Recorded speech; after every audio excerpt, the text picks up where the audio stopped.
तो देखिए रिसेंटली क्या हुआ है कि वर्ल्ड का जो फर्टिलिटी रेट है वो काफी ज्यादा डिक्रीज होने लगा है। तो जानेंगे इसके बारे में डिटेल में। तो आप देख सकते हो बिजनेस स्टैंडर्ड का आर्टिकल है जहां पर लिखा गया है कि global fertility rate are decreasing, और जिसके चलते दुनिया में एक पॉपुलेशन क्राइसिस भी देखा जा सकता है। तो आप कहोगे ये अच्छा ही तो है, क्योंकि पॉपुलेशन घटने से दुनिया का जो पॉल्यूशन है वो घटेगा, जो रिसोर्सेस है, नेचुरल रिसोर्सेस है, उस पर दबाव कम पड़ेगा। तो अच्छा ही तो है, पॉपुलेशन क्राइसिस होने से, ग्लोबल फर्टिलिटी रेट कम होने से दुनिया का भला ही तो होगा। तो एक्चुअली में ये नहीं है। देखिए 2021 पॉपुलेशन डेटा के पूरी दुनिया का जो राइट नाउ पॉपुलेशन है, फर्टिलिटी रेट है 2.4 बर्थ पर वुमन। अब इसका मतलब क्या होता है? देखिए 2.4 बर्थ पर वुमन, इसका मतलब ये होता है कि एक औरत औसतन ऑन एवरेज 2.4 बच्चों का जन्म देता है। ये आप देख सकते हो 1960s में दुनिया का पॉपुलेशन था कुछ 4.95, मतलब फर्टिलिटी रेट था अराउंड 5 के आसपास, और ये आज घटकर हो चुका है 2.4, मतलब 2019 के डेटा के हिसाब से 2000 अराउंड है 2.4 फर्टिलिटी रेट। तो ये काफी चिंतितजनक बात है। अगर हम लोग कंपैरिजन करें कौन कौन देश में कितना पॉपुलेशन मतलब फर्टिलिटी रेट क्या क्या है, तो हम लोग देखेंगे यूनाइटेड स्टेट्स में है fertility rate around 1.7, Singapore south Korea में है सिंगापुर में है 1.4, जर्मनी में है 1.54, और साउथ कोरिया में दुनिया का सबसे कम फर्टिलिटी रेट है 0.92, 1 से भी कम। तो ये काफी, मतलब इससे क्या होगा कि आने वाले समय में इनका जो पॉपुलेशन है ये साइज में सिकुड़ने लगेगा। सपोज कीजिए साउथ कोरिया का पॉपुलेशन है अराउंड, एक्चुअली यूनाइटेड स्टेट्स का हम लोग बात करें तो यूनाइटेड स्टेट्स का राइट नाउ पॉपुलेशन है अराउंड 30 करोड़ के आसपास। अगर यही चलता रहा तो इनका जो पॉपुलेशन है ये 30 करोड़ के आसपास नहीं रहेगा, ये घटकर हो जाएगा 25 करोड़ या फिर 20 करोड़ के आसपास। अच्छा, मजे की बात तो ये है कि इंडिया का भी फर्टिलिटी रेट डिक्रीज होने लगा। आप देख सकते हो रिसेंट डेटा के हिसाब से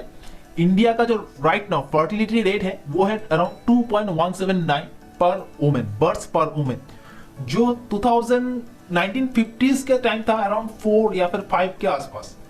फॉर द फर्स्ट टाइम, मतलब इंडियन हिस्ट्री में इंडिपेंडेंस के बाद इंडिया में पहली बार देखा गया है कि जो इंडिया का जो फर्टिलिटी रेट है ना वो बिलो रिप्लेसमेंट लेवल में देखा गया है। अब कहोगे रिप्लेसमेंट रेट क्या होता है? कोई कंट्री बर्थ रेट है, मतलब बर्थ रेट पर वुमेन वो 2.1 या फिर 2.1 रहता है तो उसका पॉपुलेशन सिकुड़ता नहीं है, उसका पॉपुलेशन साइज में घटता नहीं है। और इंडिया का ये फर्टिलिटी रेट राइट नाउ सिकुड़ने लगा है। इसका मेन रीजन है एक्चुअली कोविड-19। आप देख सकते हो इंडिया का ज्यादातर जो स्टेट्स हैं उनमें पॉपुलेशन डिक्रीज है, मतलब उनमें जो फर्टिलिटी रेट है पर वुमन वो बहुत ही ज्यादा कम है। ज्यादातर स्टेट्स में 2 से बहुत ज्यादा कम है। 2-3 स्टेट के अगर हम लोग छोड़ दे, बिहार, यूपी और एक स्टेट है मेघालय, ये सब स्टेट को अगर हम लोग छोड़ दे तो ज्यादातर स्टेट में पॉपुलेशन क्राइसिस मतलब फर्टिलिटी रेट घटना शुरू हो चुका है। अब आप कहोगे पॉपुलेशन मतलब फर्टिलिटी रेट घटने से क्या होता है, तो चलिए इसको डिटेल में समझते हैं।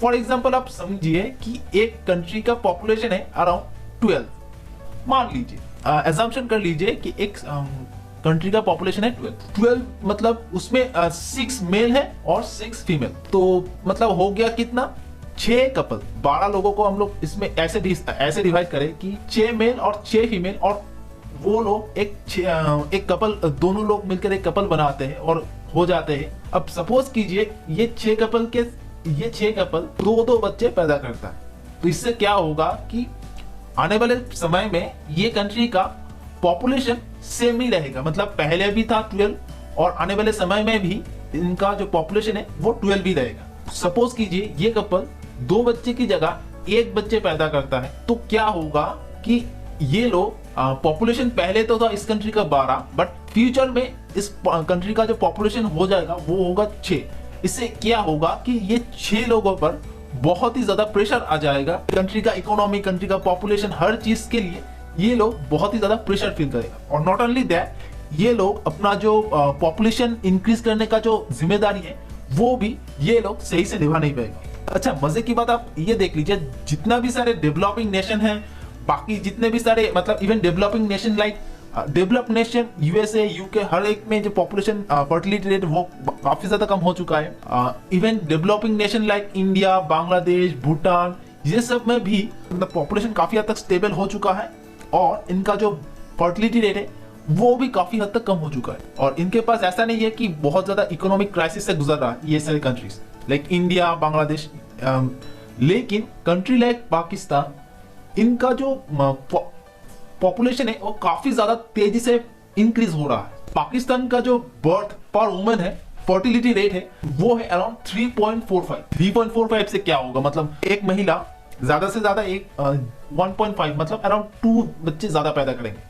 तो आप इससे ये कह सकते हो कि आने वाले समय में बहुत ही तेजी से मतलब हर 30 या फिर 40 इयर्स में पाकिस्तान का पॉपुलेशन डबल होने लगेगा। मतलब राइट नाउ पाकिस्तान का पॉपुलेशन है अराउंड 20 करोड़, तो ये 30 साल बाद मतलब 2050 तक ये हो जाएगा 40 to 45 करोड़।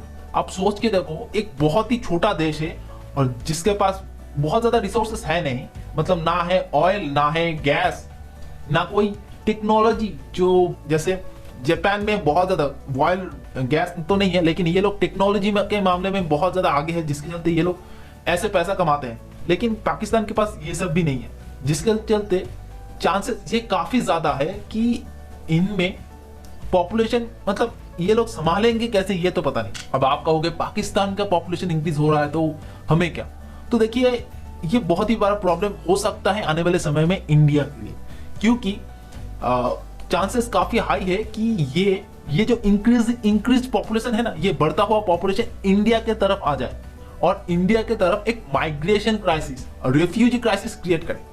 मतलब जब आपके पास पानी नहीं होगा, खाना नहीं होगा, रिसोर्सेस नहीं होगा, तो ये लोग क्या करेंगे, आसपास के आस पड़ोस के कंट्रीज में चले जाएंगे for food, for employment, for water, ये सब के लिए। तो चांसेस काफी हाई है कि इंडिया में in future because of Pakistan एक रेफ्यूजी क्राइसिस देखा जाए। अब देखिए ये फर्टिलिटी रेट डिक्रीज होने का रीजन क्या है। देखिए इसका सिंपल और सीधा शब्दों में रीजन है हाई कॉस्ट ऑफ लिविंग।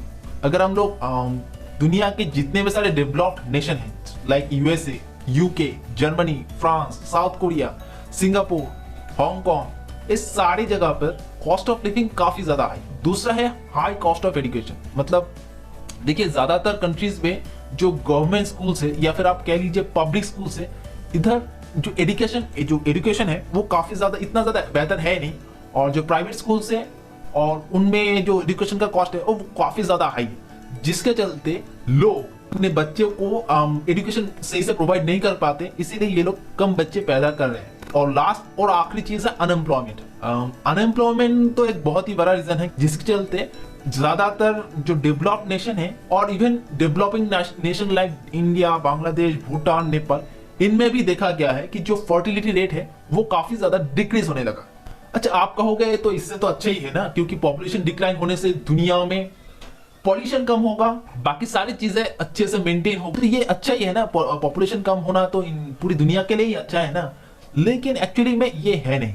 देखो आप सीधे सीधे शब्दों में समझो, ये अगर कोई कंट्री का पॉपुलेशन कम होता है तो इससे क्या होता है, इससे बहुत ही बड़ा एक इकोनॉमिक क्राइसिस देखा जा सकता है उस कंट्री में। अब आप कहोगे ये कैसे ये क्या होता है इकोनॉमिक क्राइसिस, मतलब पॉपुलेशन क्राइसिस की वजह से इकोनॉमिक क्राइसिस, ये कैसे पॉसिबल है।